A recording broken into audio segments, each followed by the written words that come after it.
तो सोचिए, एक सुनसान गांव है, आधी रात का सन्नाटा, और बस एक सवाल जो किसी की भी रूह कांपा सकता है, पीछे कोई है? आज हम इसी डरावनी कहानी की एक एक परत खोलेंगे और ये समझने की कोशिश करेंगे कि आखिर डर पैदा कैसे होता है और कैसे एक वहम हकीकत बनकर किसी को निगल सकता है। पूरी कहानी का जो खौफ है ना, वो बस इन्हीं 3 शब्दों में छिपा हुआ है। ये सिर्फ एक सवाल नहीं है, ये वो अनजाना एहसास है जो हमें कभी कभी अकेले में अपनी ही परछाई से डरा देता है। यही वो बुनियाद है जिस पर डर की पूरी इमारत खड़ी होने वाली है, और हमारा किरदार रामू इसी इमारत में कैद होने वाला है। तो कहानी शुरू होती है एक ऐसे गांव से जहां अंधेरा और खामोशी ही राज करते हैं, और यहां हम मिलते हैं रामू से, जो अब उस गांव का अकेला चौकीदार है। अकेला इसलिए क्योंकि उसका साथी सुरेश कुछ हफ्ते पहले अचानक बिना कुछ बताए गायब हो गया। गांव वालों को तो लगता है कि वो शहर भाग गया, पर रामू का दिल है कि मानता नहीं। और यहीं पर कहानी का सबसे ज्यादा डराने वाला पैटर्न सामने आता है। पता है क्या? डर का दोहराव। जो वहम सुरेश को हर पल सताता था कि कोई उसके पीछे चल रहा है, अब वही वहम, वही डर रामू की रातों की नींद छीन रहा है। वही अनजाना साया, वही जानी पहचानी दहशत, जैसे इतिहास खुद को दोहरा रहा हो। रामू को ना वो रात आज भी अच्छी तरह याद है, जब सुरेश ने कांपते हुए उसे यही कहा था, पीछे कोई है। और फिर एक अजीब सी खौफनाक हंसी हंसते हुए वो अंधेरे में कहीं खो गया। वो शब्द और वो खोखली हंसी, ये सब ना एक याद बनकर रामू के दिमाग में बैठ गया है, और अब उसे भी हर आहट पर यही लगता है कि पीछे कोई है। लेकिन रामू का दिल ये मानने को तैयार ही नहीं है। उसे यकीन है कि उसका दोस्त उसे ऐसे छोड़कर कहीं नहीं जा सकता। इसलिए वो फैसला करता है कि वो गांव वालों की बातों पर नहीं, बल्कि अपनी आंखों देखे पर यकीन करेगा। और बस यहीं से शुरू होती है सच की एक ऐसी तलाश जो उसे सीधा मौत के मुंह तक ले जाने वाली है। अब सच की इस खोज में ना रामू को एक एक करके 3 ऐसे सुराग मिलते हैं जो उसके शक को यकीन में बदलने लगते हैं। सबसे पहले तो गांव के एक सूखे कुएं से कोई उसका नाम लेता है, एकदम फुसफुसाकर। फिर उसी कुएं के पास उसे एक पत्थर मिलता है जिस पर खून से एक मैसेज लिखा है।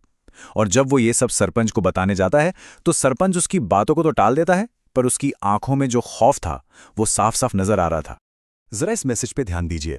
पीछे कोई था, याद है? सुरेश के आखिरी शब्द थे पीछे कोई है। सिर्फ एक शब्द बदला, है की जगह था, और बस कहानी का पूरा मतलब ही पलट गया। ये मैसेज तो जैसे चीख चीख कर कह रहा था कि खेल अब खत्म हो चुका है। तो अब रामू के कदम उसे उस जगह ले जाते हैं जहां गांव का कोई भी इंसान जाने की हिम्मत नहीं करता। गांव का वो वीरान उजड़ा हुआ हिस्सा। यहाँ की हवा में भी जैसे मौत की एक गंध घुली हुई है, और खामोशी इतनी गहरी है कि अपने दिल की धड़कन भी शोर लगती है। रामू को यकीन है सुरेश का राज यहीं कहीं दफन है। जैसे ही वो एक खंडहर में कदम रखता है, उसे फिर से वही एहसास घेर लेता है कि वो अकेला नहीं है, कोई उसे देख रहा है। चारों तरफ धूल और जालों के बीच उसकी नजर एक कोने पर पड़ती है जहां सुरेश के कपड़े पड़े थे, और ठीक सामने उसे एक बंद दरवाजा दिखता है जिस पर बाहर से ताला लगा है। और ठीक तभी उस बंद दरवाजे के पीछे से एक आवाज आती है। आवाज सुरेश की थी, लेकिन ये वो आवाज नहीं थी जिसे रामू पहचानता था। इस आवाज में कोई जिंदगी नहीं थी, सिर्फ एक खोखली चेतावनी थी, रामू अंदर मत आओ। ये सुनते ही रामू का तो जैसे खून ही जम गया। अब डर के मारे रामू उस घर से बेतहाशा भागता है, लेकिन उसे पता नहीं कि उसके पैर उसे बचा नहीं रहे, बल्कि उसे और भी बड़ी मुसीबत की ओर खींच रहे हैं, सीधा गांव के शमशान की तरफ। वो जगह जहां जिंदा लोगों से ज्यादा मुर्दों की मौजूदगी महसूस होती है। और वहां पहुंचकर राख और मिट्टी पर लिखा हुआ उसे एक और मैसेज मिलता है। एक ऐसा मैसेज जो अब तक के उसके हर डर, हर शक को ही झुठला रहा था। उस पर लिखा था, पीछे कोई नहीं है। ये देखकर तो रामू का दिमाग ही सुन पड़ जाता है। मतलब ये सब क्या मजाक चल रहा था? तो फिर सवाल ये उठता है कि अगर पीछे कोई नहीं है तो फिर ये सब क्या था? सुरेश आखिर गया कहां? दरवाजे के पीछे से बोलने वाला कौन था? और वो साया जो हर पल उसका पीछा कर रहा था, क्या वो सिर्फ एक वहम था? इन सवालों का तूफान उसके दिमाग में चल ही रहा था कि तभी एक कोने में उसे अपना जवाब मिल जाता है। एक ऐसा जवाब जिसे कोई भी देखना नहीं चाहेगा।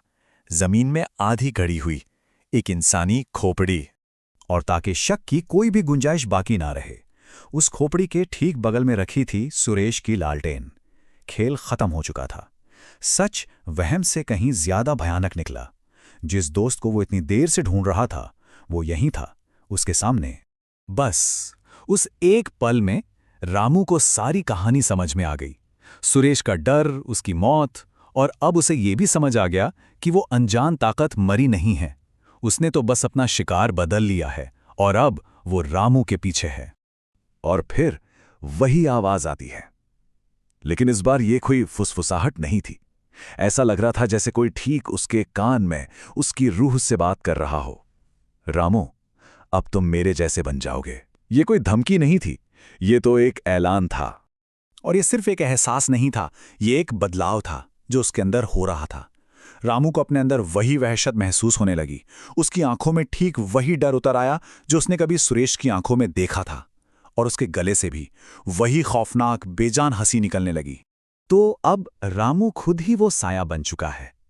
अब वही उस गांव के अंधेरे में अगले चौकीदार का इंतजार करेगा, उसे डराएगा, उसे तोड़ेगा, और जब सब खत्म हो जाएगा तो वो भी मुस्कुराकर कहेगा, पीछे कोई था। मतलब ये कहानी कभी खत्म नहीं होती, ये तो बस अपना किरदार बदल लेती है।